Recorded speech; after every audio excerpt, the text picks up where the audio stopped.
Welcome back to Cricket. Today we are here to review Team India squad for World Cup 2026, India and Sri Lanka. My name is Sharan.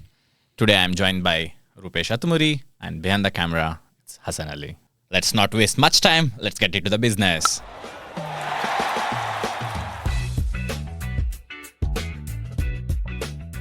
All right, Sharon. What do you think are the key strengths the current Indian squad has? According to me, the biggest strength India gonna go with is their bench strength. The number of players when you see in the squad 15, you have options for every options. So and the forms which they are coming in is gonna be a positive headache for India. So the second strength which I feel is playing in a home setup. Though it looks like sometimes an emotional baggage or a pressure, but I look it as an support will be a biggest strength for India because in a country like we have a 1.4 billion people who follows cricket like a religion.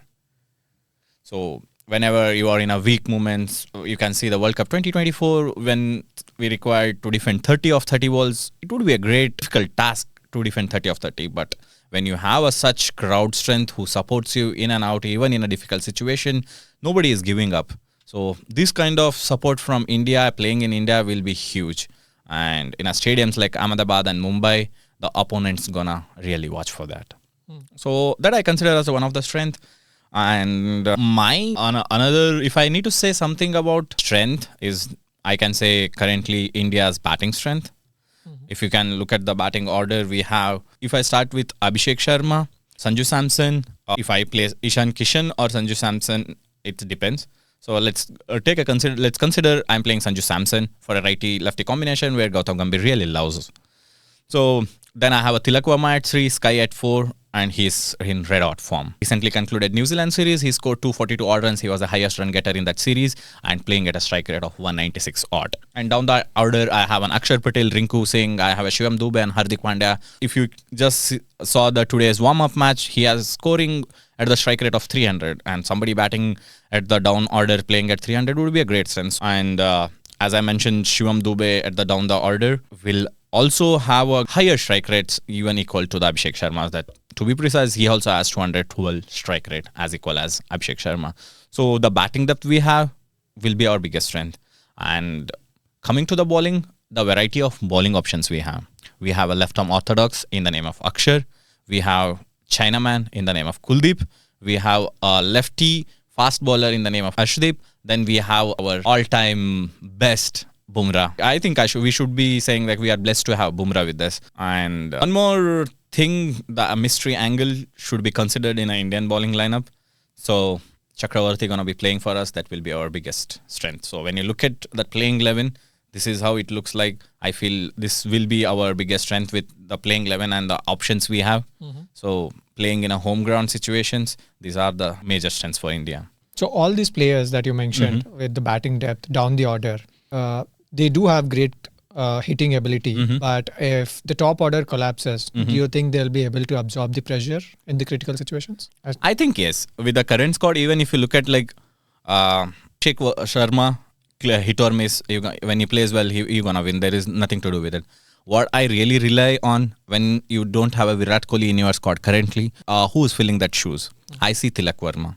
So especially when you look into the Asia Cup 2025, when India was stuck in that situation in the final, low scoring match, but very pressurized match because you are playing against Pakistan. Right. It comes with an emotional pressure as well. So in the situations, previously we used to have a Virat Kohli to take you to home, like in such crunch situations. Now I feel Tilak Verma is the one. Even if you lose couple of wickets in power play, even if India could manage to get 60, 70 runs in first 9 overs, still I have a more batting power left at the end. In the shades of Rinku Singh, Shivam Dube, and who can forget 2022 World Cups? We all remember what Virat Kohli did in that match. But the other end, who was been in the situation and always sailed India to home. So with these two players, I can still believe that even though you have a higher firepower at the top, we even have a firepower at the bottom. So I think India is pretty much balanced in that batting thing. Right. All of these players do have enough experience even in the IPL. Yes. They have handled decent amount of pressure. So let's move on. What do you think are the main weak spots the current squad has? If I look into as I already mentioned, my batting order and the options I have a bench strength as my strength. There lies a weakness in that. When you have multiple options with a Gautam Gambhir as a coach who always believes in shuffling the team and try to play the floaters and the batting orders. So when you have multiple options, it's a resource curse. So you don't know when to play Sky as a number 3 or Tilak Verma at 4. You keep on shuffling, and Mr. Gautam Gambhir believes in shuffling these things. We have seen this in Asia Cup as well. So a settled batting lineup for India will be one of the challenge rather than weakness, I should say. And one more challenge that India gonna face is the current form of Bumrah and Arshdeep. With the forms of Arshdeep and Bumrah could only able to get 4 wickets in this recently concluded New Zealand series, and his average was 35 and above. I have never seen Bumrah to be underperforming in any of the situations. Being said that, but I still believe that Bumrah gonna flourish in a given situation or a pressurized crunch situations. So, but I feel like this is one of the weak link that India gonna have. And other than that, weakness, the weak link I currently see, if I see my current squad, Sanju Samson gonna be Achilles heel for us. Scored 46 in 4 innings, and his highest score was 34. And in last 1 year, that is 2025, he scored 134 runs in 11 matches at the average of 12.18. So this is one of the weak link for India. But we have an option in Ishan Kishan where I can switch Ishan Kishan with Sanju Samson, but it comes with a threat. Are we going to play 2 left-handers as our opening setup? If Ishan Kishan replaces Sanju Samson, the only right-hand batsman, you will be left with Sky in top order and Hardik Pandya as a finisher. Rest all will be a left-hand batting lineup. Okay, where do you think India has opportunities in this World Cup with this squad? Rather than saying India as an opportunity, I can say the best opportunity will be for Surya Kumar Yadav. He will be representing 1.4 billion people. He will be the captain of Team India. With the form he is carrying in last 12 months was not at all good. Though he has been in a superb form in New Zealand series, which has given a lot of Indians hope, I still believe that he's going to do his best in his upcoming matches. So it will be a great opportunity for Surya Kumar, the batter, and the Surya Kumar, the captain. So with the home World Cup and a lot of things to prove for Surya Kumar Yadav, it will be a great opportunity for him to showcase because he only plays one format, that's T20. Do you think this will be the last World Cup for Surya Kumar? Whenever it comes to retirement, I'm gonna go crazy in my mind. So especially given his age. Yeah, leave about the form. I'm more concerned about the age. With the trend which we followed in previous superstars who used to play for India, age was the threat. But I still consider Surya Kumar playing only one format of the game. He is in much better place. So I consider he has a lot of game left in him. So I can consider one more World Cup is loading for him. But not as a captain, but maybe as a player. So there are much chances. Okay, let's see. In that sense, Bumrah's age is also a factor. But as Bumrah lot plays, left in him. Yeah, the aspects to answer for a Bumrah's question will be much more because he's going to play the test, he's going to play the ODI, and we have an upcoming World Cup 2027. And we also do not see any other specialized death bowler who is as equivalent to Bumrah. So yep. So if I need to put a sweet spot in this answer, if India wins this World Cup, this will be a last World Cup for Surya Kumar Yadav and Bumrah. Okay, moving on. What do you think some of the biggest threats India has right now? There are a couple of threats, but I want to start with the easiest threat, that is winning the toss.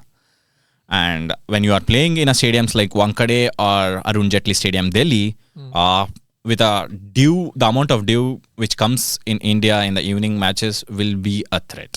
So winning toss, which is not under the control of the practice or the coach or the captain or the cricket, will be one of the hidden threat. And second threat which I want to consider is the amount of exposure that IPL has given to the foreign players. You take any team has an exposure in India. Let's take an example of Afghanistan. Afghanistan trained in India, plays their most of the matches in Indian and subcontinent conditions. And with the bowling lineup with elite spin bowlers, the team like Afghanistan will be a threat. If India ever faced Afghanistan in an upcoming league, it will be a threat. I'm just giving an example of Afghanistan. And most of the superstars who plays for international teams also plays for the most of the IPL teams and IPL franchises, especially players like Hazelwood, Tim David, Santner, Rabada, Markram, Miller. These people played more than half of their career in India as a part of IPL, and they played most of the match. So when you have an exposure of Indian conditions and you spend almost 2 to 3 months in a subcontinent, especially in India, so they are much known to these conditions. They are much known to this pitch, how balls behaves in the lights and in a day. So he's a hidden threat which nobody is considering. And I need to bring it to your attention, in T20 World Cups, no hosting nation has ever won World Cup. Oh, that's interesting. So this is why I'm considering this going to be an alarm for India. Last but not the least, as I was mentioning the resource curse, having Kuldeep and not playing him in playing 11 is not only a disrespect to the talent, it is also a threat. We always looked into as a spin track, a spin helping conditions in India, but we always went with a 2 spinners, that is one proper spinner and one all-rounder. So if I consider as a proper spinner, I'm going to go with my mystery spinner, Varun Chakravarti. Brilliant numbers, who has played 20 matches in past year, who could get like 30 odd wickets at the economy of 7.08. Very good number. But when you compare to the Kuldeep Yadav, he's not so behind. If I need to pull a stats, Kuldeep Yadav in 2025 played 10 matches, could get 21 wickets at an economy of 7.04, which is less than Varun Chakravarti. Though the sample size is less, he is still in a contention. And strike rate of Kuldeep Yadav is much better than Chakravarti. So Kuldeep Yadav is an attacking bowler, and he has expanded his wings under the captaincy of Rohit Sharma. Previously, he never used to get an opportunities, but with the given opportunities, he was. If you look at the recently concluded the Asia Cup where we won against Pakistan, he got 4-wicket haul in final. And Kuldeep Yadav is that kind of guy. And most of the people, when you are considering the playing 11, most of the experts has pushed Kuldeep Yadav out of their playing 11. I am sorry to say that it's not an IPL. You don't have an impact player to bring him in. Right. So Kuldeep Yadav should be in that playing 11 according to me. So if you have to pick your best 11 or playing 11 for the current squad, what would that be? I'll start with my batting lineup. I will go with Abhishek Sharma and Ishan Kishan. Abhishek Sharma, I don't want to speak much about him. You know what kind of beast he is. Right. So why Ishan Kishan over Sanju Samson? I have already mentioned the numbers of Sanju Samson, which doesn't fit in this circuit when we are running behind the strike rate, when we are trying to make an impact with a minimum number of balls. Sanju Samson, with due respect, doesn't fit in this. I was a big admirer and a supporter of Sanju Samson, but I'm really sorry to say that Sanju Samson doesn't fit in this circuit. So Ishan Kishan coming up with a very good domestic circuit run, and the 50 and 100 he scored against New Zealand just set an example what Ishan Kishan can make. Even in the warm-up match, he had scored 50 in 20 balls. That's the impact that Ishan Kishan can bring in. This is how Indian cricket has developed. They are going to make an impact with minimum number of balls. The strike rate will be the biggest concern for Sanju Samson, and the average is also low, whereas Ishan Kishan can balance that. So my number 3 will be Tilak Verma. Number 4, Captain Suryakumar Yadav. Number 5, I can play Akshar Patel as a floater. If there is a minimum number of wicket has fallen in a first 10-20 overs, I can keep Akshar Patel at the end. If I feel like there are a lot of wickets falling down, I can push Akshar Patel up.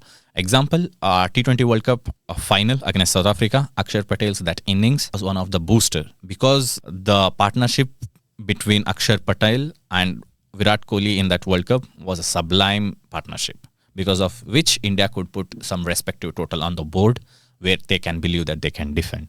So I'll use Akshar Patel as a floater. So currently I'll consider Akshar Patel as number 5.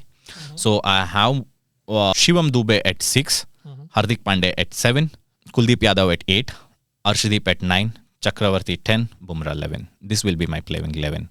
If I am considering Hardik Pandya fully fit all-rounder as he is, so I'll be expecting minimum 3 to 4 overs from him. So my bowling would look like Bumrah bowling 4 overs, Arshdeep 4 overs, Chakravarti 4, Akshar Patel 4, Hardik Pandya 4. So if there is any bad day, Shivam Dube can give us 2 to 3 overs, which we have already seen in our previously concluded New Zealand series or other series. So he has a capability to bowl. And with a medium pace, in a wickets like India, where you can ball cutters and slower ones, will be very effective. So on a bad day, Abhishek Sharma can also give you 2 overs in case you have a bad over from any spinner. So this will be my 7 bowling options, which are very much padded. Yeah. 6 are solid bowling options and 7th one is like a padded options for me. Yeah, as you can see, Saim Ayub for Pakistan started something like this. So even Abhishek Sharma can make an impact with a ball. Yes, he took 2 wickets in yesterday's practice match against Yes, South Africa. yes. Yeah. So before we wrap up, I have 2 questions for you. Yes. So if Sanju returns to form, Mhm. whom do you give up? Do you prefer a righty-lefty combination, and will you give up on Ishan Kishan So or Tilak Verma? what kind of form you're asking? Like when will Sanju Samson will be coming in form? We are already knocking the door of World Cup. We are right behind the World Cup. So when is Sanju Samson coming back to the form? If you are considering an workload, if I feel like Tilak Verma is coming from his injury, if you still feel like Tilak Verma is not fit for the competitive matches, like India gonna play their match against Pakistan, USA, Namibia. So if I feel like there are some matches where I can rest Tilak Verma to make sure I don't burn my energy of Tilak Verma in a league stage, there I can play Ishan Kishan at number 3 and Sanju Samson as an opener. That will be the only option open for Sanju Samson. Okay. So do you have anyone that you would prefer who is not in the current announced squad, if you have to prefer?